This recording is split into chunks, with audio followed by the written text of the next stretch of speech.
the whole thing began. I've nurtured every sensation man has been inspired to have. I cared about what he wanted, and I never judged him. Why? Because I never rejected him. In spite of all his imperfections, I'm a fan of man. I'm a humanist. Maybe the last humanist. Who, in their right mind, Kevin, could possibly deny the 20th century was entirely mine? All of it, Kevin! All of it. Mine. I'm peaking, Kevin. It's my time now. Paperclip smuggled hundreds of Nazi scientists, including top SS officers on trial for war crimes, into the United States for use in America's Cold War space race. One of these Nazi Party members, Wernher von Braun, was promoted to head up NASA's Marshall Space Flight Center. Under Operation Paperclip, some 350 German scientists and former intelligence agents were given visas and well-paying jobs. Many of these scientists had questionable pasts. Braun himself had been an active member of the Nazi Party, and his colleague at NASA, Dr. Hubertus Struggold, a specialist in aviation medicine, had performed experiments on concentration camp inmates. The purpose of this massive and illegal undertaking appears to have been for the establishment of a worldwide authority on all things relating to space and astronomy. NASA became the public face of space. It has long acted as a front, providing an unsuspecting world with pseudoscience legitimized by the backing of the U.S. government. NASA is its own monopoly. It controls the dissemination of public information on astronomy while hiding facts it does not want the public to know. While many countries and universities have observatories, always it is the statements, photographs, and discoveries of NASA that make the news headlines. So let's take a look at this Wernher von Braun, the Nazi rocket scientist who was performing many experiments on the Jews and the Holocaust victims and in the concentration camps. And a lot of the experiments were, killed many during these experiments of the Nazis. And so this von Braun was involved in this stuff. According to my research, he was involved in a lot of the torture of the victims. And so he ended up working for NASA as a rocket scientist. Any type of, when Admiral Byrd discovered the firmament,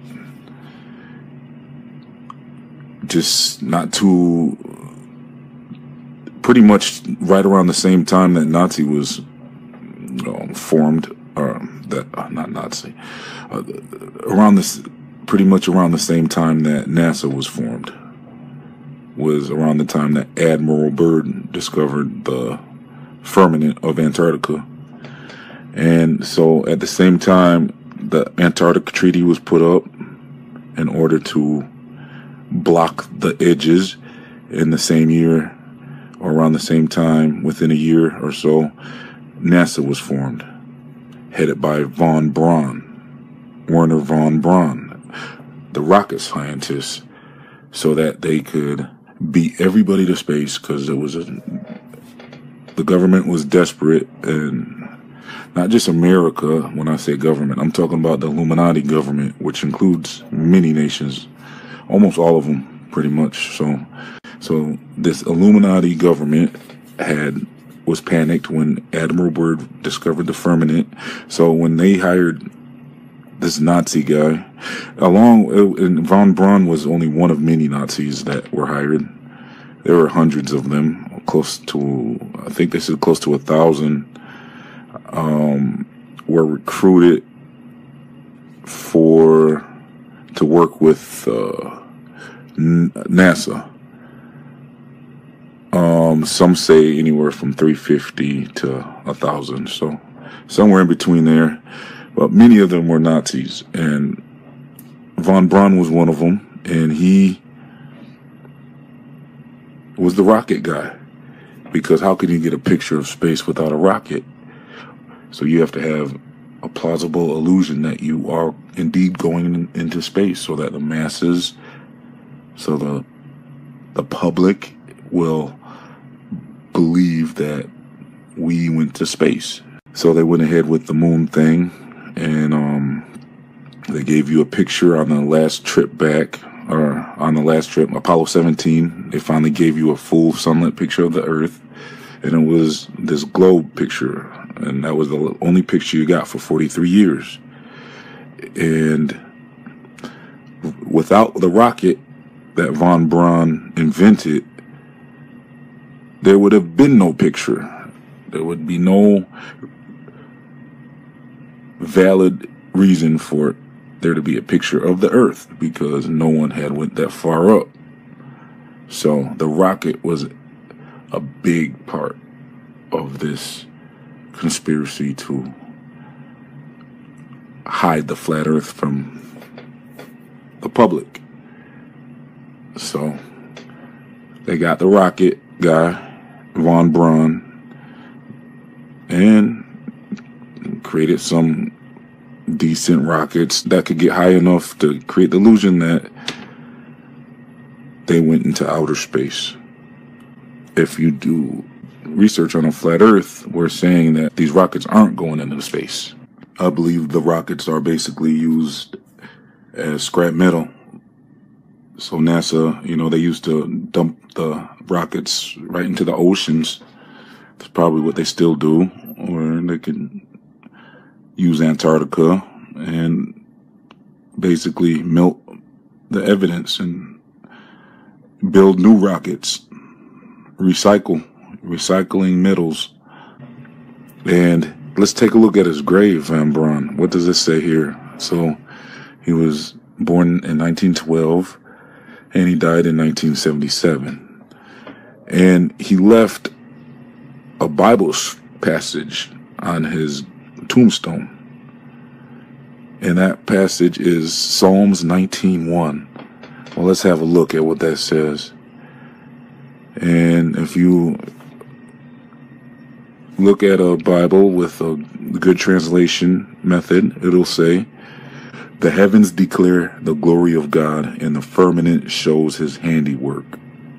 So, the heavens declare the glory of God, and the firmament shows his handiwork. The firmament is the key word.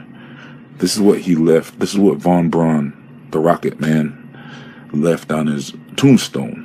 It's like a message from the grave, I suppose, because the word firmament comes up. So now some translations try to erase the word firmament and use a more modern word like sky. But in the original Hebrew, in the original translations from the Hebrews, the word should be firmament. And firmament is this unbreakable dome. The dome of the flat Earth. Well, that's a pretty strange Bible passage for von Braun to leave on his tombstone. Did you get a chance when things were being passed around the internet to look at Wernher von Braun's headstone over the last month? Yes. Yeah. Where where it had, Wernher von Braun, for people that have missed history, he predates NASA. Not only, he was one of the founding members and instrumental in creating NASA, but he worked for the Nazi war machine back in World War II. And his headstone is remarkably small. There's not much to it. It's not like a picture of him holding a rocket looking at the sky or anything like that. In fact, there's very little cement. It's just a really humble headstone. But on it is a single Bible verse, Psalm 19:1, which I thought was very interesting because it's the Psalm 19:1 is, depending on what Bible you look, I'm going to use the King James, says, "The heavens declare the glory of God, and the firmament showeth his handiwork." And I thought that was very interesting because, one, this is coming from a scientist. Yeah, there's some scientists that go to church, of course. I thought that was very telling. You got any comment on that?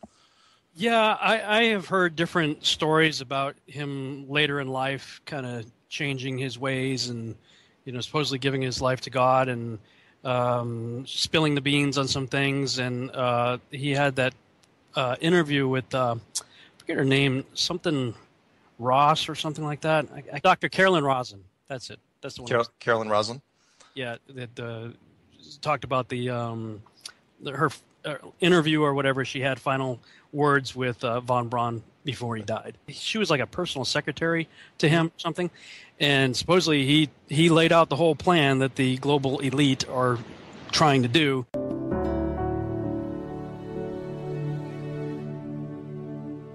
When I was a corporate manager of Fairchild Industries in 1974 through 77, I met the late Dr. Werner von Braun in early 74. At that time, von Braun was dying of cancer, but he assured me that he would live a few more years in order to tell me about the game that was being played, that game being the effort to weaponize space, to control the Earth from space and space itself. Von Braun had a history of working with weapon systems and had escaped from Peenemünde to come to this country and landed as vice president of Fairchild Industries when I had met him. Von Braun's purpose in life during the last years of his life, his dying years, was to educate the public and decision makers about why space-based weapons are a dumb, dangerous, destabilizing, too costly, unnecessary, unworkable, undesirable idea. What was most interesting to me was a repetitive sentence that he said to me over and over again during the approximately 4 years that I had the opportunity of working with him, and that was the strategy that was being used to educate the public and decision makers, and the scare tactics, the spin that was being put on a weapon system. And that was how we identify an enemy. The enemy, at first, he said, the enemy against whom we're going to build a space-based weapon system that he thought was a ridiculous idea, unnecessary and very dangerous, not to mention too costly, etc. The strategy that Werner von Braun taught me was that first the Russians are going to be considered to be the enemy. In fact, when I met him in 74, they were the enemy, the identified enemy. We were told that they had killer satellites. We were told that they were coming to get us and control us, the dirty commies, that whole story. First, the Russians were the enemy against whom we're going to build space-based weapons. Then terrorists would be identified, and that was soon to follow. We heard a lot about terrorism. Then we were going to identify third world country crazies. We now call them nations of concern. But he said that would be the third enemy against whom we would be needing to build space-based weapons. And the next enemy was asteroids. Now, at this point, he kind of chuckled the first time he said it. Asteroids, against asteroids, we're going to build space-based weapons. So it was funny then. And the funniest one of all was against what he called aliens, extraterrestrials. That would be the final card.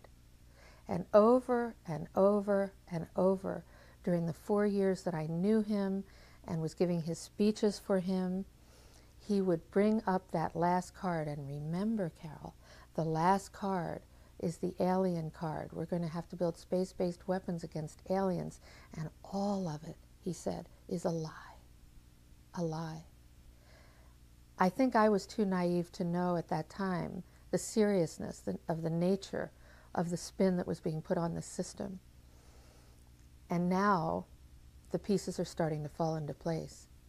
We're building a space-based weapon system based on a premise that is a lie, a spin. And Werner von Braun was trying to hint that to me back in the early 70s and right up until the moment when he died in 1977. The intensity with which he said that made me realize that he knew something that he was too afraid to mention. He was too afraid to talk about it. He would not tell me the details. I'm not sure that I would have absorbed them if he had told me the details or even believed him in 1974.